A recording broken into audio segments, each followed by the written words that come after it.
Praise the lord. హల్లెలూయా. అభిషేక స్వరం అనే మా కార్యక్రమంకు మరొకసారి మిమ్మల్ని అందరినీ ప్రేమపూర్వకంగా ఆహ్వానిస్తున్నాను. ప్రభునందు ప్రియులారా, బాగున్నారా? ఈ దినాల్లో దేవుడు మనతో మాట్లాడుతున్న సమయం ప్రియులారా, దేవుడు మనం దర్శిస్తున్న కాలం. ఈరోజు ఒక ప్రాముఖ్యమైన అంశాన్ని నేను మీతో ఈ వాక్యంలో పంచుకోబోతున్నాను.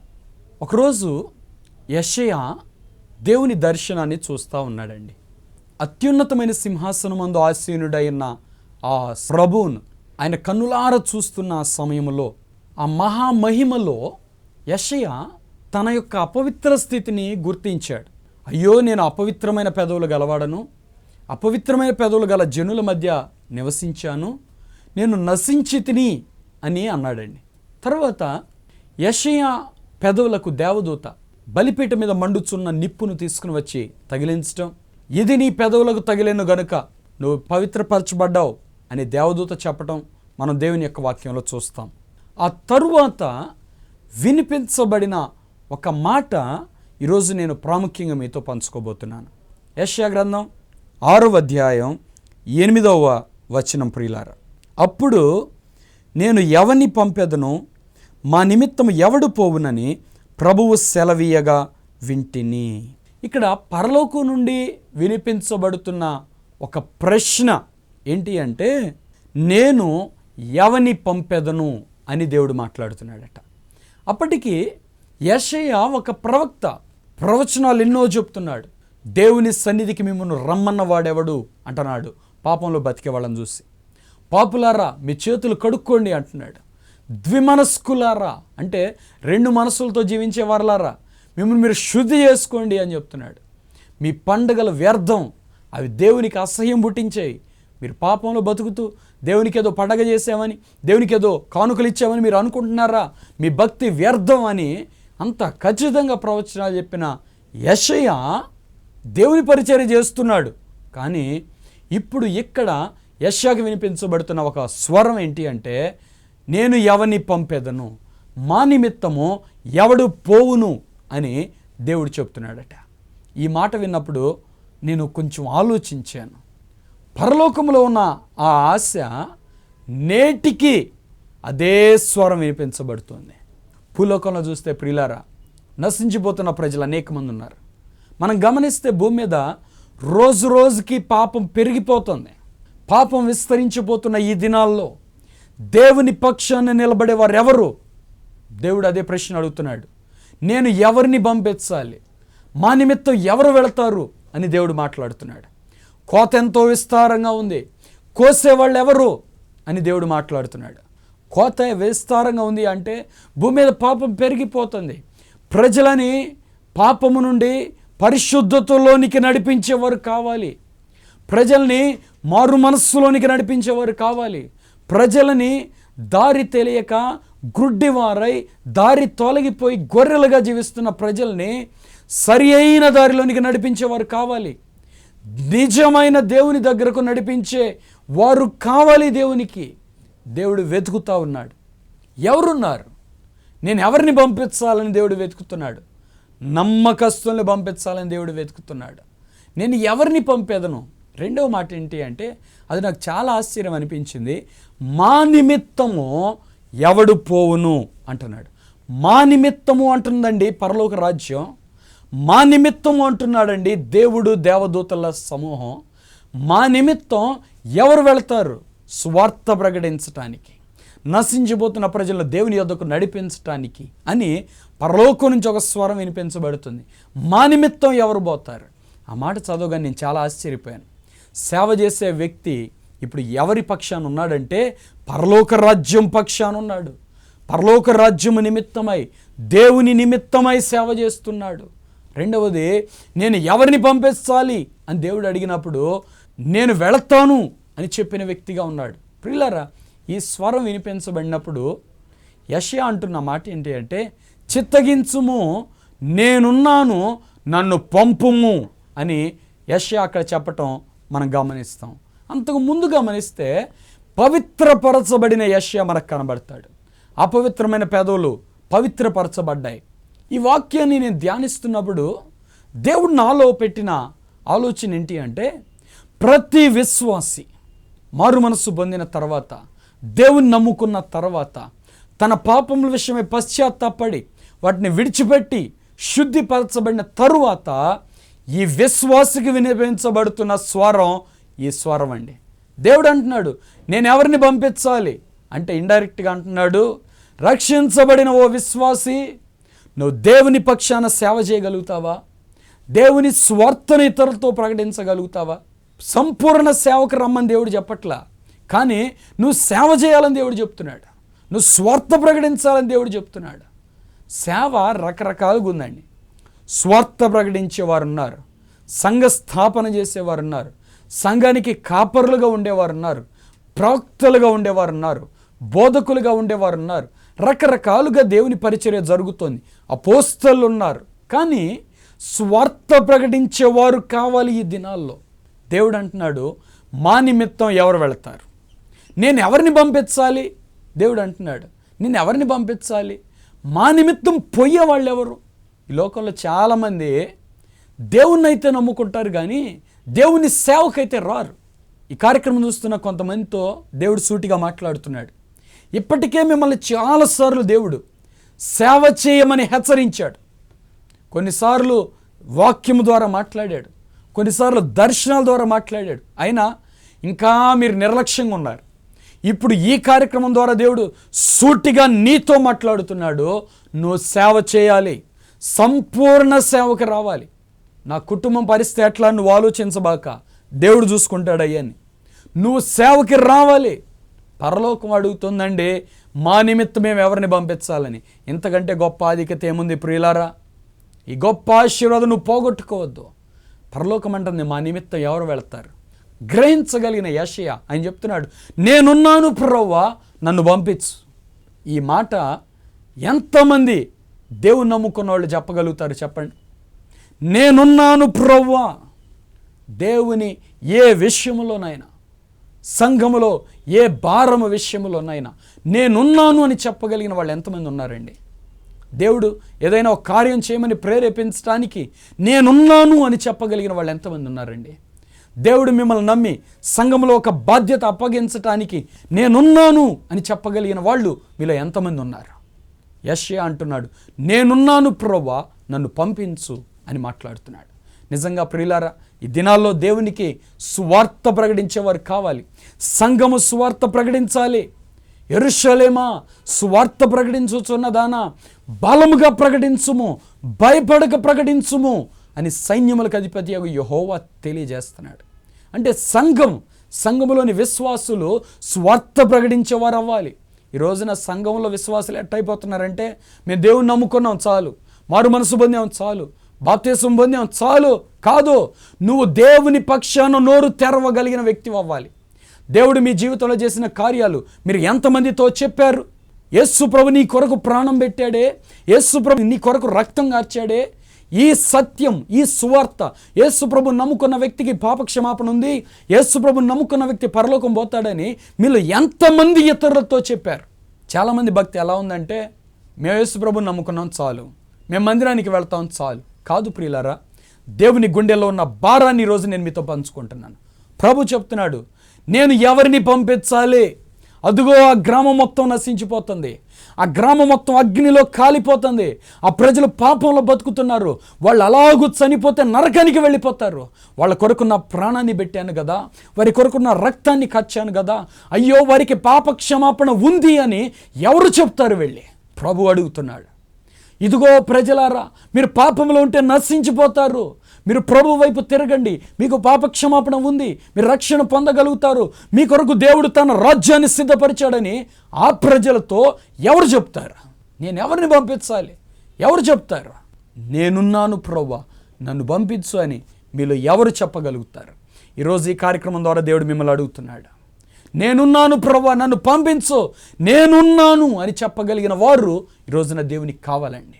రెండవదిగా, యేసుక్రీస్తు ప్రభువారు ఈ భూలోకంలో ఆయన సేవ చేసిన దినాలు సంపూర్తి అవబోయే ఆ కాలంలో ఆయన శిష్యులందరినీ ఒక దగ్గర పిలిచి ఒకరోజు మాట్లాడుతూ చెప్తున్నాడు, నేను తండ్రి యొద్దకు వెళ్తున్నాను, మీకందరికీ స్థలం సిద్ధపరచడానికి నేను వెళ్తున్నాను అని చెప్తూ ఆయన చెప్పిన మరొక మాట ఏంటంటే, నా తండ్రి ఇంట అనేక నివాసాలు ఉన్నాయి, అక్కడ మీకు స్థలం సిద్ధపరచడానికి నేను వెళ్తున్నాను, నేను మరలా వస్తాను, వచ్చి మిమ్మల్ని అందరినీ నేను తీసుకొని వెళ్తాను అని చెప్తూ క్రింద ఆయన చెప్తున్న ఒక మాట ఏంటంటే, చూడండి యోహాను సువార్త 14వ అధ్యాయం 12వ వచనం. నేను తండ్రి వద్దకు వెళ్ళుచున్నాను గనుక నేను చేయు క్రియలు నా యందు విశ్వాసముంచువాడును చేయును అంటున్నాడు.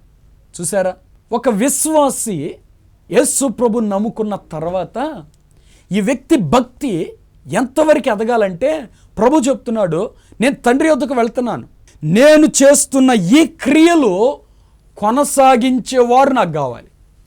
చాలామంది ఈ రోజుల్లో యేసు ప్రభు చేసిన కార్యాలు ఆగిపోయినాయి అని చెప్పి వాళ్ళు బయలుదేరారు. వాళ్ళ గురించి నేను ఒక మాట చెప్తాను, వాళ్ళు సాతాను ఏజెంట్స్. దేవుడు చెప్తున్న ఒక మాట ఏంటో తెలుసా, నేను చేసే క్రియలు వీటిని కొనసాగించే వాళ్ళు కావాలి, నాకు ఆగిపోయినాయి అని చెప్పేవాళ్ళు కాదు, కొనసాగించే శక్తి కలిగిన వాళ్ళు కావాలి, కొనసాగించడానికి విశ్వాసముతో బ్రతికే వాళ్ళు కావాలి, కొనసాగించడానికి ప్రార్థన పరులు కావాలి. నేను చేసిన క్రియలు నా యందు విశ్వాసముంచువాడును చేయును, ఖచ్చితంగా ప్రభు చెప్తున్నాడు. అంటే ఒక విశ్వాసి యేసు ప్రభుని నమ్ముకోవటానికి ఆ వ్యక్తి భక్తి ఎంతవరకు వెళ్ళాలంటే, ప్రభువు నమ్ముకోవటం మాత్రమే కాదు, ప్రభువు చేసే క్రియలు మన వ్యక్తిగత జీవితంలో మనం చేయాలి, మనం చూడాలి. ఇది మన పట్ల దేవుని ఉద్దేశం అండి. కేవలం శిష్యులతోనే చెప్పాలి ఆ మాట, నీతో నాతో ఈ కార్యక్రమం చూస్తున్న మీ అందరితో కూడా ప్రభు ఆ మాట చెప్తున్నాడు.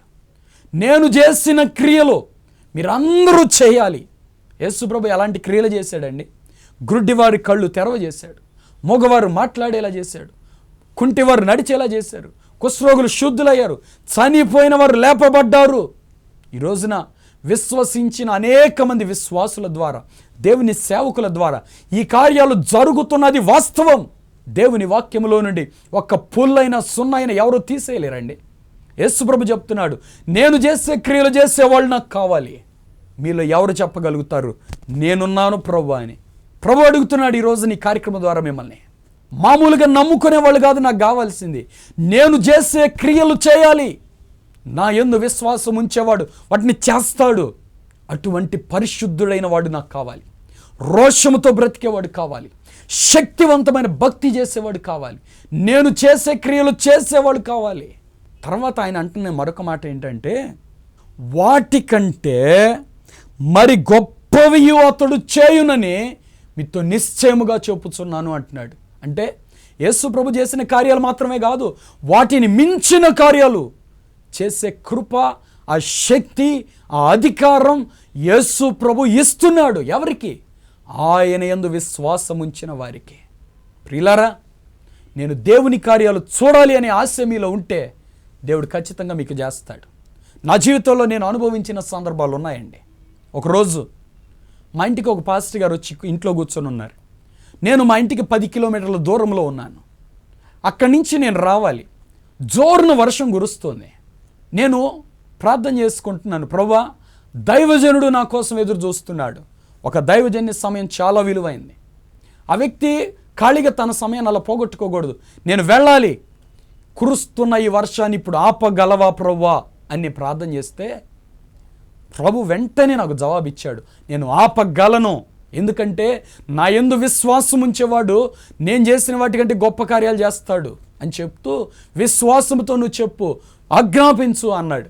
నేను ప్రార్థన చేస్తూ యేసు నామములో వర్షం ఆగిపో అని ఒక మాట అలా అన్నానండి, అంతే.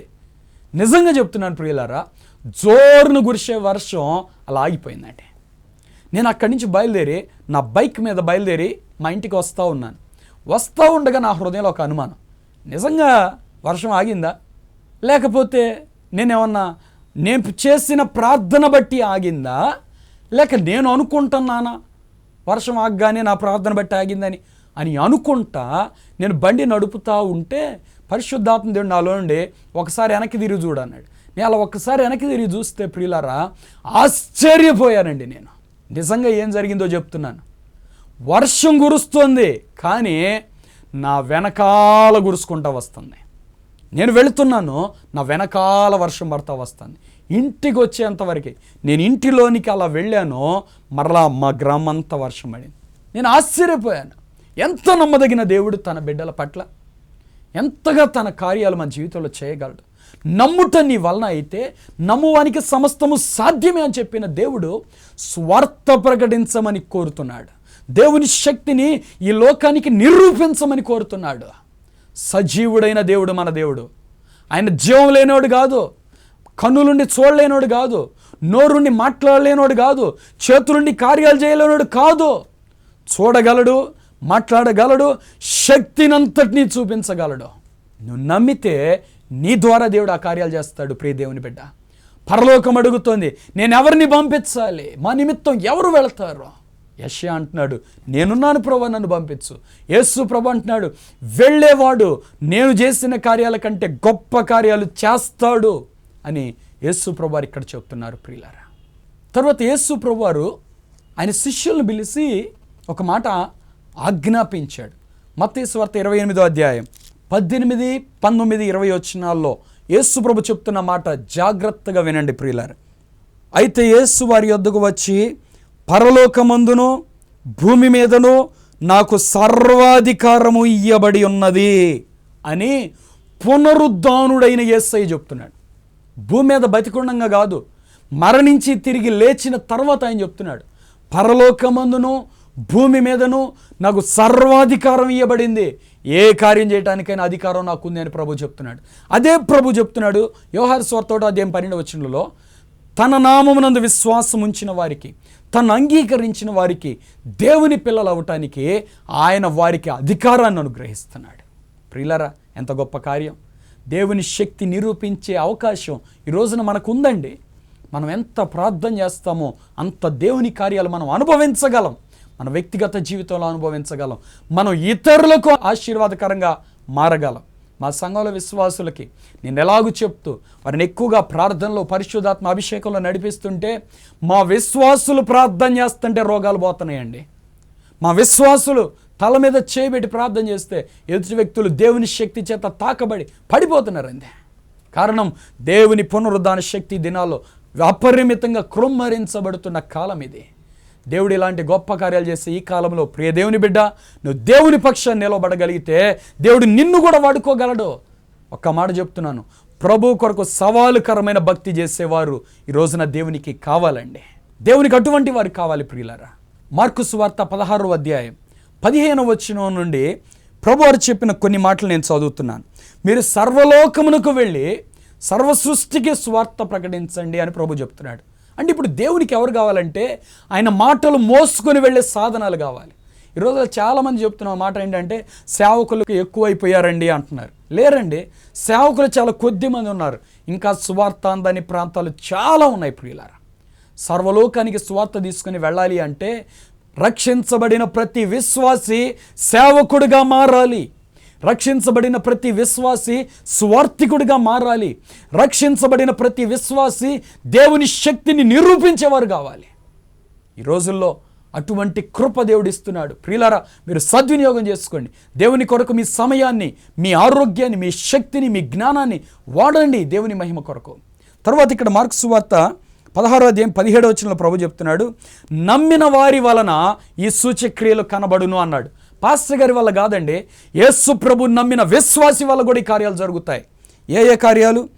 నా నామమున దయ్యములను వెళ్ళగొట్టుదురు, క్రొత్త భాషలు మాట్లాడుదురు, పాములను ఎత్తి పట్టుకుందురు, మరణకరమైనది ఏది త్రాగినను అది వారికి హాని చేయదు, రోగుల మీద చేతులుంచినప్పుడు వారు స్వస్థత నొందుదురని వారితో చెప్పాను. ఈ కార్యాలన్నీ దేవుడు చేస్తాను అని చెప్తున్నాడు. మీరు వెళ్ళి ప్రార్థన చేస్తే దయ్యాలు వెళ్ళిపోతాయి. మీరు వెళ్ళి ప్రార్థన చేస్తే రోగులు స్వస్థత పొందుతారు. విశ్వాసి, దేవుని నమ్ముకున్న బిడ్డ, దేవుడు నీకు అటువంటి అధికారం ఇచ్చాడు. నువ్వు పరిశుద్ధంగా జీవించు, ఎక్కువ ప్రార్థన చేయి, పరిశుద్ధాత్మతో నింపబడు, శక్తిని పొందుకో, దేవుని అభిషేకం పొందుకో. దేవుని గొప్ప కార్యాలు నీ ద్వారా జరుగుతాయి. నువ్వు కన్నులారా చూడాలి. ఒకవేళ ఎవరైనా నేను చంపాలని విషం ఏదైనా పెట్టినా నువ్వు తిన్నా నీకు అదేం చేయదు. మరణకరమైనది ఏది త్రాగినా అది నీకు హాని చేయదని దేవుడు చెప్తున్నాడు. కారణం, దేవుడు నీ జీవితంలో అద్భుతం చేస్తాడు. ప్రియులారా, దేవుడి కార్యాలన్నీ చేస్తూ తన బిడ్డలకి తోడయుండి నడిపిస్తాడు. చూడండి, ఒక వ్యక్తి దేవుని పక్షాన నీ దేవుని కార్యాలు చేయాలి, చూడాలి అని కోరుకుంటే ప్రభు వారికి సహకారి అయ్యుండి వెళతాట. ఇక్కడ మార్కు సువార్త 16వ అధ్యాయం 20వ వచనంలో చెప్తున్నాడు, వారు బయలుదేరి వాక్యమంతటా ప్రకటించిరి, ప్రభు వారికి సహకారుడయ్యుండి వెనువెంట జరుగుతూ వచ్చిన సూచక క్రియల వలన వాక్యమును స్థిరపరచుచుండెను. దేవుని పక్షాన్ని నిలబడిన వ్యక్తి కొరకు దేవుడు నిలబడతాడట. ప్రియులారా, మీ ఇంట్లో మీరు ఒక్కళ్ళే ప్రభువుని నమ్ముకున్నా అనుకున్నారా? భయపడబాకండి. మీరు దేవుని స్వార్థ చేయాలి. ప్రతి విశ్వాసి నోరు తెరవాలి. నీ తోటి వారికి స్వార్థ చెప్పవలసిన బాధ్యత నీ మీద ఉంది. నీ స్నేహితులకు స్వార్థ చెప్పాలి, నువ్వు నీ తోటి వారికి స్వార్థ చెప్పాలి. నీకు తెలిసిన వాళ్ళు ఎవరికైనా అనారోగ్యంగా ఉంటే నువ్వు వెళ్ళి వారి కొరకు ప్రార్థన చేయాలి. దేవుడు వారిని స్వస్థపరుస్తాడు. వారిని మరలా నువ్వు మందిరానికి నడిపించాలి. నువ్వు విశ్వాసివి, సంఘములోనికి ఆత్మలను నడిపించాలి. దేవుని స్వార్థ ప్రకటించాలి. సంఘము దేవుని శరీరం. విశ్వాసి దేవుని పక్షమున కార్యములు చేయగలిగితే సంఘము అభివృద్ధి చెందుతుందండి. దేవుడు అదే కోరుతున్నాడు. నేను ఎవరిని పంపించాలి? మా నిమిత్తం ఎవరు వెళతారు? పరలోకంలో యెషయాకు వినిపించబడుతున్న ఆ స్వరం ఈ దినాల్లో నా హృదయంలో పదే పదే ప్రతిధ్వనిస్తుందండి. ఆ మాట నిజంగా నేను ఆలోచించాను. ప్రతి విశ్వాసి దేవుని పక్షాన్ని నిలబడి మాట్లాడగలిగితే, స్వార్థ ప్రకటించగలిగితే, అనేక మంది రోగులను స్వస్థపరచగలిగితే సంఘం ఎంత అభివృద్ధి చెందుతుంది. ప్రజలు సత్యము తెలుసుకొని ఎలాగూ ప్రభు దగ్గరికి రాగలుగుతారు. దేవుడు ఎలాగూ వారి జీవితంలో గొప్ప కార్యములు జరిగించగలుగుతాడు. కాబట్టి ప్రియులారా, మీరు ప్రభు పక్షాన్ని నిలబడటానికి ముందుకు రావాలని నేను మనవి చేస్తున్నాను. ఈ రోజున ఈ కార్యక్రమం ద్వారా దేవుని హృదయంలో ఉన్న ఆశ నేను మీతో తెలియపరిచాను. ఈ మాట విన్నట్టుగా వెళ్తావో, విని విశ్వాసముతో ప్రభువుకు నీ జీవితాన్ని సమర్పించుకొని ఒక శక్తివంతమైన సాధనంగా మారతావో, నీ జీవితాన్ని ధన్యకరంగా మార్చుకుంటావో అది నీ చేతిలోనే. నిజంగా ప్రియులారా, ఈ కార్యక్రమం ద్వారా మీరు ప్రభు చేతికి అప్పగించుకోండి. దేవుడు బలమైన ఆత్మతో మిమ్మల్ని నింపుతాడు, శక్తితో నింపుతాడు. దేవుడు మిమ్మల్ని వాడుకుంటాడు. గొప్ప కార్యాలు దేవుడు చేస్తాడు. మీ కన్నులారా మీరు చూస్తారు. నిజంగా ప్రియులారా, నేను యేసు ప్రభుని నమ్ముకున్నప్పుడు ఏదో మామూలు వ్యక్తిగా నమ్ముకున్నాను. కానీ ఈ రోజున దేవుడు నా ద్వారా జరిగిస్తున్న కార్యాలు బహు అతీతమైన కార్యాలు, గొప్ప అద్భుత కార్యాలు దేవుడు జరిగిస్తున్నాడు. ఎటువంటి రోగంనైనా క్షణంలో దేవుడు బాగు చేయటం నేను చూడగలుగుతున్నాను. 2 కిడ్నీలు పాడైపోయి డాక్టర్ లాభం లేదని ఇంటికి పంపించిన వ్యక్తులు దేవుడు బ్రతికించిన సందర్భాలు మా సంఘంలో జరుగుతున్నాయి. ఎన్నెన్నో దేవుడు కార్యాలు చేస్తూ ఉన్నాడు. ఎందుకంటే యేసయ్య సజీవుడు. ఆయన నిన్న నేడు రేపు ఒకటే రీతిగా ఉన్నాడు. ఆయన మారని దేవుడైతే ఆయన కార్యములు కూడా మారలేదు. ఆయన కార్యములు నేటికి జరుగుతున్నాయి. నమ్మితే ఆ కార్యాలు నీ ద్వారా కూడా దేవుడు చేస్తాడు. ప్రియ దేవుని బిడ్డ, ప్రభు చేతికి నిన్ను అప్పగించుకో. నేను నీ కొరకు ప్రార్థన చేయబోతున్నాను. నువ్వు ఇటువంటి తీర్మానం చేసుకుంటే, యెషయా వలె నేనున్నాను ప్రభువా, నన్ను పంపించు అని నువ్వు చెప్పగలిగితే దేవుడు నిన్ను వాడుకుంటాడు. శక్తివంతమైన సాధనంగా వాడుకుంటాడు. దేవుని గొప్ప కార్యాలు నీ జీవితంలో చేస్తాడు. నేను ఈ కొరకు ప్రార్థన చేయబోతున్నాను. ఇప్పుడే ప్రభుకి మీ హృదయాలు మీరు అప్పగించండి. పరిశుద్ధమైన తండ్రి, ప్రేమ కలిగిన మా ప్రభువా, నీకు స్తోత్రాలు. నీ హృదయంలోని ఆశ మా ప్రియులు విన్నారు. ఎంతమంది అయితే ఇక నుంచి విశ్వాసిగా కాదు, నేను నీ సాధనంగా మారుతానని నీ చేతికి తమను తాము అప్పగించుకుంటూ తీర్మానం చేస్తున్నారో, యేసు నామములో వారిని ఇప్పుడే మీరు ముట్టండి. వారి తల మీద ఇప్పుడే నీ కృపాహస్తము దిగివచ్చును గాక. యేసు నామములో దైవిక శక్తి వారిని తాకును గాక. వారిని నేను అభిషేకిస్తున్నాను తండ్రి. వారిని నేను ఆశీర్వదిస్తున్నాను ప్రభువా. వారి మీద నీ కృపనే విడుదల చేస్తున్నాను. ఈ దినం మొదలుకొని ఈ బిడ్డల ద్వారా అద్భుతాలు జరుగునుగాక, ఆశ్చర్యకార్యములు జరుగునుగాక, సూచక్రియలు జరుగునుగాక. యేసు నామములో తండ్రి, సంఘము స్వార్థ ప్రకటించే సంఘంగా చేయండి నాయన. సంఘం మౌనంగా ఉండకూడదు, విశ్వాసి మౌనంగా ఉండకూడదు ప్రభువా. నీ కార్యము లోకానికి చూపించవలసినది మేమే అనే ఆశతో ఈ బిడ్డలు నడిపించండి. పట్టుదల కలిగిన వ్యక్తులుగా, ప్రార్థనా పరులుగా, ప్రార్థనా వీరులుగా మార్చండి, విశ్వాస వీరులుగా మార్చండి. దేవుని అభిషేకంతో నింపండి తండ్రి. అనారోగ్యంతో బాధపడుతున్న ప్రతి బిడ్డను యేసు నామములో ఇప్పుడే మీరు ముట్టండి. స్వస్థత కలుగునుగా కానీ ప్రకటిస్తున్నాను తండ్రి. ఈ కార్యక్రమం చూస్తున్న మా ప్రియులు అనేక మంది నీ సేవకులుగా మార్చబడి నీ రాజ్య భారమును భుజమునికి ఎత్తుకొని నీ కొరకు సాధనములుగా వాడబట్టడానికి కృప దయచేయండి. ప్రత్యేకించి యవనస్తులను దర్శించండి. యవన కాలమున కాడి మోయటన్నారు నీకు మేలు అని చెప్పావు. యేసు నామములో ఎవరైతే యవనస్తులు ఈ కార్యక్రమం చూస్తూ నేను సేవ చేస్తానని తీర్మానం చేసుకుంటున్నారో, ఇప్పుడు వారిని అభిషేకించమని ప్రార్థన చేస్తాను. బలమైన శక్తితో వారిని తాకండి ప్రభువా. ఇప్పుడే నీ మహిమతో తాకండి.